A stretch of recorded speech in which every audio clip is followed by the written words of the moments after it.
It was one of those mornings where the city buzzed with life, the streets filled with coffee runs, tight deadlines, and people hustling to make their way. Nobody looked twice at the tall black man in a clean, fitted suit walking into the glass building downtown. He moved with calm purpose, briefcase in hand, eyes scanning the lobby like he'd been there 1,000 times. He didn't come in loud or flashy, just steady, with a presence that said he belonged. But for the receptionist behind the marble front desk, that didn't matter. She looked up, barely pausing from her typing, and her tone was clipped before he even reached the counter. "Excuse me, sir," she said, squinting. "This entrance is for employees only. If you're here to drop something off, use the side door." He smiled politely, not even surprised. "I have a meeting upstairs." She sighed. With who? Her voice had a sharp edge now, like she was doing him a favor by even asking. "With the executive board," he replied.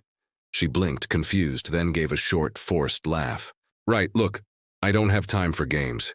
You need to leave before I call building security." He paused, met her eyes, then calmly reached into his jacket and pulled out his ID badge. It read, "Malcolm Brooks, CEO." The color drained from her face. But Malcolm didn't say another word. He didn't need to. He just walked past her, through the glass doors she'd tried to keep shut, and took the elevator straight to the top floor. What she didn't know, what nobody in that building knew, was that Malcolm was there for more than a meeting, and in a matter of hours the entire company would be shut down, from top to bottom. Not out of anger, not for revenge, but because he had seen enough. And change was coming, whether they were ready or not. Across the city, that same morning, a 17-year-old black teenager named Elijah sat near the back of a crowded city bus.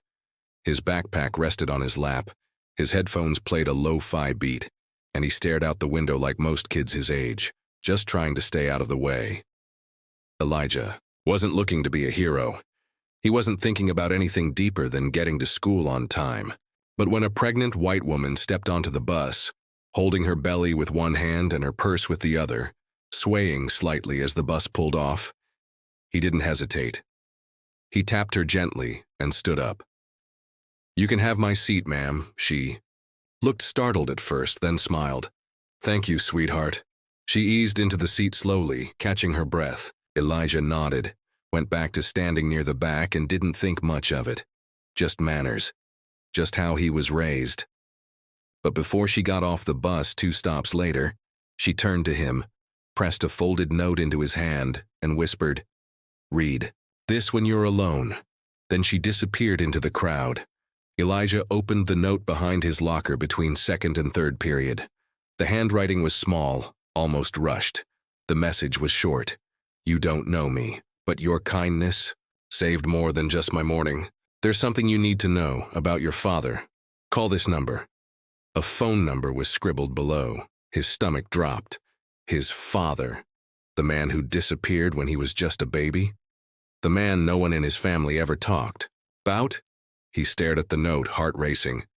Was it a prank, a mistake, or had that one small act, giving up his seat, unlocked a door to something much bigger? At the same time, Malcolm stood before the board of directors. 11 people seated around a long, polished table. All of them white, all of them looking at him with tight smiles and wary eyes. They'd underestimated him since day one. Hired him for the headlines, the diversity checkbox, never truly believing he had the power or the vision to lead. He knew they met behind closed doors. He knew they rolled their eyes after he left the room. He knew how they treated people like him in the company, in the hiring process, in every little conversation they thought didn't matter. And for months, he'd been watching, taking notes, gathering evidence. Now he had everything he needed.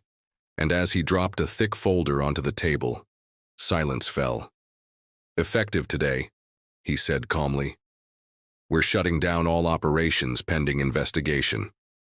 Gasps filled the room. Chairs shifted. One man spoke up. "You can't do that." "I can," Malcolm cut in. "And I just did." Elijah, meanwhile, sat on the steps outside his school, phone in hand, the note still trembling between his fingers. He dialed the number slowly, one ring, two. Then a woman's voice answered. "Elijah?" she asked, like she already knew who it was. "You got the note." He stayed quiet. "Who are you?" he asked. The woman took a breath. "Someone who promised your father I'd find you when the time was right. And now it's time." Across town, the receptionist at the front desk stared at her computer screen, her face pale. News was already spreading through the building. Malcolm Brooks wasn't just the CEO. He owned controlling shares. He had the legal right to shut everything down. And the woman who had told him to get lost might have just cost herself everything with one sentence. Malcolm wasn't cruel. He didn't believe in revenge for the sake of revenge, but he did believe in accountability. And in that moment, walking through the halls of a company that had never truly respected him, he knew he had the power to demand it. Elijah hung up the phone with more questions than answers. The woman on the other end had told him to meet her the next day at a quiet cafe far from his neighborhood. "I'll explain everything then," she said, "but you have to come alone." He had no idea what he was walking into, but something told him that note wasn't random. That woman hadn't just picked him out of nowhere, and somehow his story was connected to something far bigger than just his own. Both Malcolm and Elijah had started their days like any other, one heading to a boardroom, the other to a school desk. But now they were both standing at the edge of something unexpected, a reckoning, a revelation, and what came next would change everything they thought they knew. But for now, the truth waited in silence. Malcolm stood by the window of the top-floor conference room, staring out at the skyline he used to admire. The city looked the same, but everything had changed. Behind him, the board members were still talking, some shouting, others whispering to each other in disbelief. But their voices faded into background noise. All those meetings, the cold stares, the polite dismissals, the times they spoke over him or ignored his input. He remembered every single one. They never thought he was more than a figurehead, a symbol to make the company look good. But Malcolm had been quietly building his own power within the walls they tried to shut him out of. He hadn't planned on shutting the company down today. But when the receptionist told him to get lost, it was just the last push. It reminded him of how deep the culture ran, that even now, after all his achievements, the assumptions never went away. All it took was one moment to make him realize he wasn't going to wait anymore. He turned around and looked at the board, most of them now glued to their phones, trying to make sense of the news. A few glanced at him nervously. "There's a process for this, Malcolm," one of them said. A woman named Karen who had always pretended to be on his side. "You can't just flip a switch and—" "I've been following the process," he said quietly. "You all just weren't paying attention." Down in the lobby, the receptionist sat frozen at her desk. Her hands trembled slightly as she clutched her phone, rereading the news alert she'd just received. She remembered his face, calm, kind even when he told her he had a meeting upstairs. She remembered how quickly she dismissed him, how she didn't even ask his name before assuming he didn't belong. The weight of her mistake was starting to hit. And for the first time in a long time, she felt something she hadn't felt before: regret. Meanwhile, Elijah sat at his kitchen table, the note spread out in front of him. His mom was still at work, his little sister doing homework in her room. He hadn't told anyone about the phone call yet. It felt too big, too strange. The woman on the phone had said his father's name like she knew him, like she missed him. But Elijah couldn't even remember his father's face. Just fragments, a deep laugh, the smell of cologne, a warm hand that used to carry him on tired shoulders. And then, nothing. His mom never talked about it. Anytime he asked, her eyes would go quiet and she'd change the subject. But now, with this mysterious note and a meeting planned for tomorrow, everything felt up in the air. Why now? Why him? What could this woman possibly know that his own family hadn't told him? He couldn't focus on homework, couldn't scroll his phone like usual.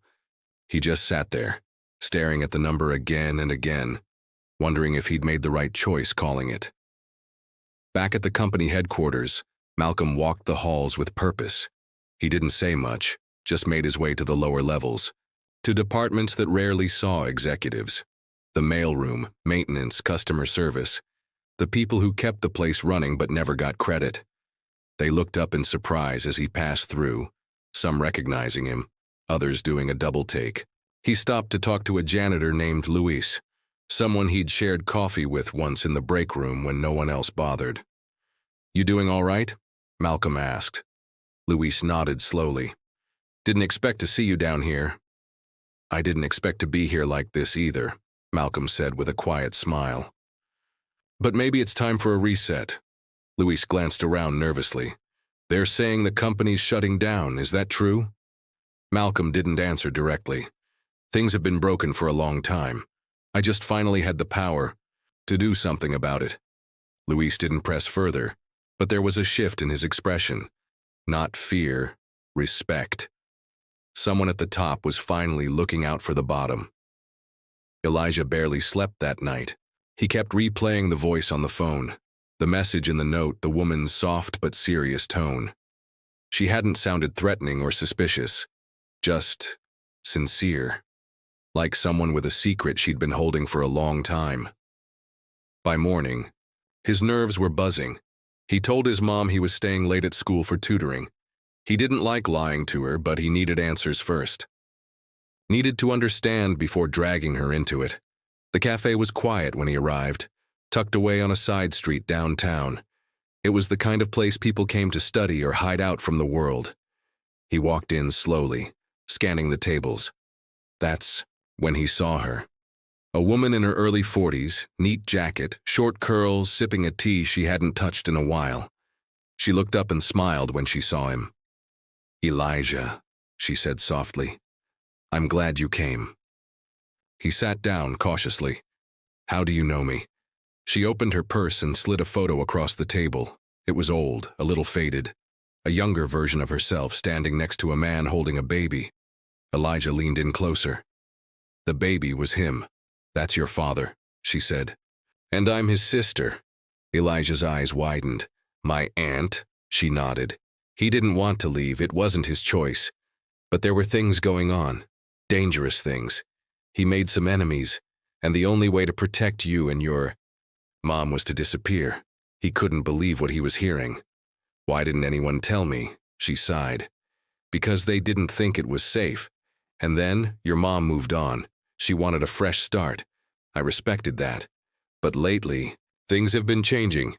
People from the past are showing up again. And your father. He left something behind. Something you need to see." Elijah's mind was spinning. "He's alive?"